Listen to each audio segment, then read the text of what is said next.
Olá, pessoal, pela filosofia nossa de cada dia em mais um momento de reflexão. Eu quero conversar com vocês hoje sobre isso que eu intitulei como 11ª lição sobre ética, a qual eu vou chamar de o poder precisa ser justificado, ok? E quando eu falo em poder, eu falo tanto nos poderes públicos, nos poderes intersubjetivos próprios a uma dada sociedade, quanto, no caso, o nosso poder individual, as nossas práticas, as nossas ações, os nossos pensamentos, os nossos valores particulares, na medida em que eles se referem e se dirigem a um contexto intersubjetivo, um contexto relacional aos outros, às outras, ok? E eu começo com duas observações muito básicas. A primeira delas é de que socialização, subjetivação, o par, socialização, subjetivação, comunidade, indivíduo, sociedade, indivíduo, impõem relacionalidades mútuas. Aquilo que nós entendemos por sociedade, por instituições, por cultura comum, por tradições comuns, implica em poderes intersubjetivamente vinculantes que se direcionam aos indivíduos e aos grupos, e da mesma forma esses indivíduos e grupos se relacionam entre si e sempre frente a estas instituições, a essas tradições comuns, e aliás se relacionam entre si, se compreendem com base nestas instituições e nestas tradições comuns, ao ponto de, em ambos os casos, socialização, subjetivação, indivíduos frente às instituições, frente às tradições comuns, frente uns aos outros, gerarem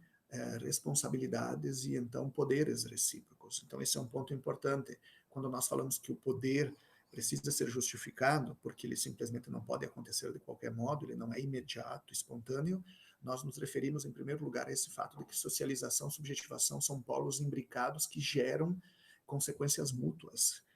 e, portanto, que necessitam de obrigações, deveres e mediações recíprocas. Em segundo lugar, um outro ponto importante é que quando nós falamos em ética e filosofia política, nós nos referimos exatamente à ideia de que somos iguais em alguns aspectos básicos, em alguns aspectos fundamentais, ao mesmo tempo em que somos diferentes, por exemplo, na posse de cada personalidade, em pertenças específicas a grupos sociais. Então, a ética e a filosofia política pressupõe um mínimo de igualdade,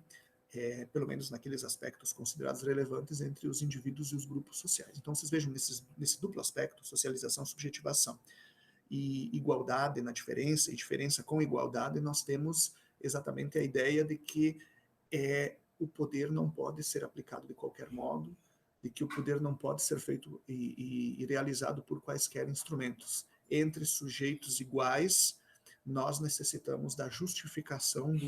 do exercício do poder. Ele simplesmente não pode ser aplicado, como eu disse, de modo arbitrário. Aliás, inclusive tem até esse termo, arbitrariedade. Okay? Então, o poder intersubjetivo entre pessoas iguais,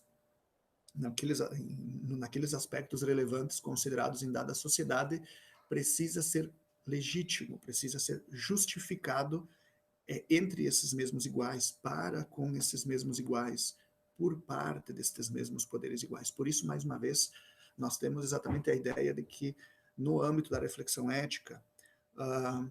os poderes institucionais, os poderes sociais, eles precisam adquirir legitimidade, eles precisam adquirir fundamentação, porque, de antemão, se eles forem exatamente realizados de modo imediato, direto,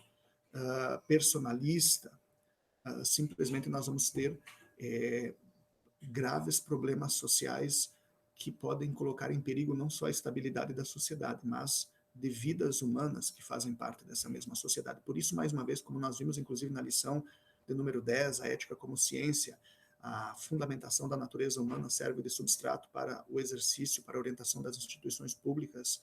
e em termos de prática educativa, que organiza a sociabilidade e a subjetividade, a socialização e a subjetivação, nós vemos agora, de modo consentâneo, exatamente essa ideia de que os poderes intersubjetivamente vinculantes, e em particular os poderes institucionais, ou mesmo dos grupos sociais, mas em particular os poderes institucionais, eles precisam ser reflexivizados, eles precisam ser moderados, orientados, conduzidos efetivamente a garantir a integridade dos sujeitos e dos grupos sociais, ok? Garantir a integridade dos sujeitos e dos grupos sociais é uma das grandes bases da tentativa, da busca permanente por orientação científica das instituições e, então, de uma vinculação política, de uma vinculação pública dessas mesmas instituições no âmbito da socialização e da subjetivação, que por meio da educação, por meio das reformas estruturais, possa garantir, então, que haja mais reconhecimento, mais integração, mais inclusão, mais participação e, como consequência, mais efetividade dos processos de formação humana nessa correlação de socialização e de subjetivação. E por trás está a ideia, além desse fato de que entre iguais não se pode haver poder injustificado, poder arbitrário, e de que, portanto, o poder precisa urgentemente, permanentemente ser reflexivizado por trás, mais uma vez, de todo esse complexo relativo à socialização, subjetivação, nós temos, como eu inclusive havia comentado na lição 10 com vocês, a ideia de que a formação humana é um processo social, institucionalmente guiado, institucionalmente produzido, que demanda responsabilidade, que demanda fundamentação institucional. Ela não só não é realizada de qualquer modo, por quaisquer meios, e muito menos espontaneamente, como também, se for regulada de modo equivocado, nós temos exatamente a sua degeneração, a sua desestruturação, e então também a perda de indivíduos, grupos, de um sentido de socialidade mínimo e a instauração da própria violência ampla em termos sociais. Então, a ideia de que o poder precisa ser justificado, ela se remete em cheio, se remete pungentemente à própria centralidade das instituições públicas e, nesse caso, ao desafio que essas mesmas instituições públicas têm no que diz respeito à regulação dos processos de socialização e de subjetivação e a garantia, então, de que por meio desse trabalho institucional se consiga realizar, se consiga efetivar de modo cada vez mais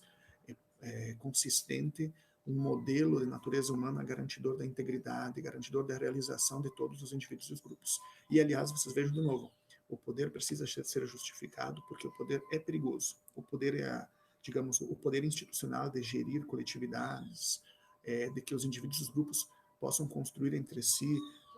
valores, práticas, símbolos intersubjetivamente vinculantes. Esse poder ele é uma grande potencialidade humana, só os seres humanos conseguem efetivamente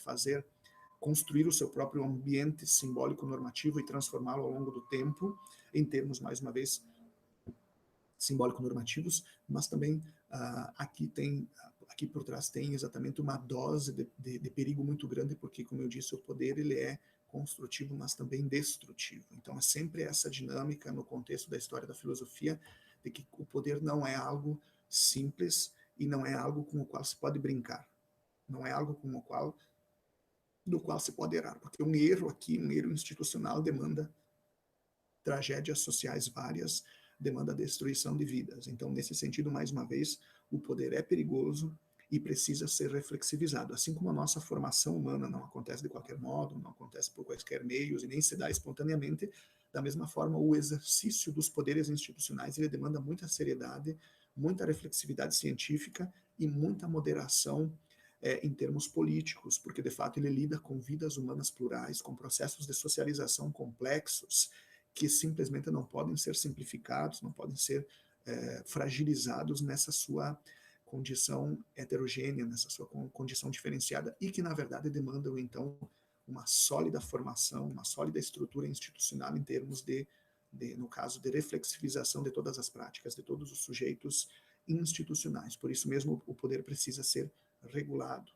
controlado, reflexivizado e implementado intersubjetivamente de modo cuidadoso para que de fato se consiga realizar um processo de formação humana adequado desde as instituições públicas, porque de fato as instituições públicas são o cerne da vida social. Sem elas nós não teríamos qualquer possibilidade de organizar essa mesma vida social e, aliás, é nesse sentido que as instituições públicas sempre foram colocadas pela filosofia ocidental como a base a partir da qual tudo o mais é construído socialmente, intersubjetivamente, ok? Instituições justas, então, determinam justiça social, constroem justiça social, instituições injustas levam à desestruturação social. Então, vejam, na medida em que nós temos a correlação de socialização, subjetivação, a correlação sociedade-indivíduo, e finalmente, na medida em que nós partimos do pressuposto de que nossas sociedades são marcadas por igualdade na diferença, por diferenças com igualdade, e nesse caso de que o poder precisa ser reflexivizado porque é perigoso, nós temos também, por consequência, a ideia de que esse mesmo poder público precisa estar atrelado ao bem comum, à dignidade humana e aos direitos de cada pessoa humana. Por isso que, de novo, o poder não pode ser exercido de qualquer modo, não pode ser realizado por quaisquer meios e muito menos pode assumir quaisquer bases paradigmáticas, ok? Mais uma vez, isso mostra a importância da ciência como o substrato desde o qual as instituições públicas efetivamente organizam o seu trabalho em termos de regulação, de determinação dos processos de socialização e de subjetivação. Então vejam que aqui a justificação do poder está diretamente atrelada, pungentemente atrelada à perspectiva de ele se direcionar e se fundar no bem comum, dele assumir e promover a dignidade humana, dele assumir e realizar, proteger, fomentar, implementar os direitos de cada pessoa humana, ok? E nesse sentido, o objetivo fundamental do poder, o objetivo orientador do poder consiste exatamente em garantir a integração entre a pluralidade humana, que convive junto às vezes de maneira tensa, mas enfim, que enquanto demarcada por essa perspectiva de uma pertença comum, está permanentemente necessitada de mediações estruturantes que são dadas pelas instituições públicas, que são dadas pela política, pelo direito, pela educação, pelos processos integrativos vários que fazem parte de uma dada sociedade. Vamos pensar aqui nas tradições comuns, por exemplo, na esfera pública que nós temos, na possibilidade dos movimentos sociais e das iniciativas cidadãs. Mas vocês vejam muito interessante, o poder precisa ser justificado, porque de fato ele é perigoso, porque ele não se realiza de qualquer modo, e ele está atrelado exatamente à perspectiva de direcionado exatamente a esse objetivo de garantir integração social equitativa e madura, capaz de realizar então a natureza humana, seja em termos de diversidade, seja em termos então de construção da identidade de cada sujeito e de grupo. Lembrem que o poder não pode ser realizado de maneira direta, imediata e personalista numa sociedade entre iguais em aspectos relevantes. O poder só pode ser realizado de modo mediado, por meio de uma série de mediações estruturantes que o sensibilizam, que o reflexivam, que o tornam reflexivo, que reflexivizam, na verdade, e que permitem, então, que ele incida intersubjetivamente de modo equânime e de modo controlado, corretivo, ok? Muito obrigado e até a próxima.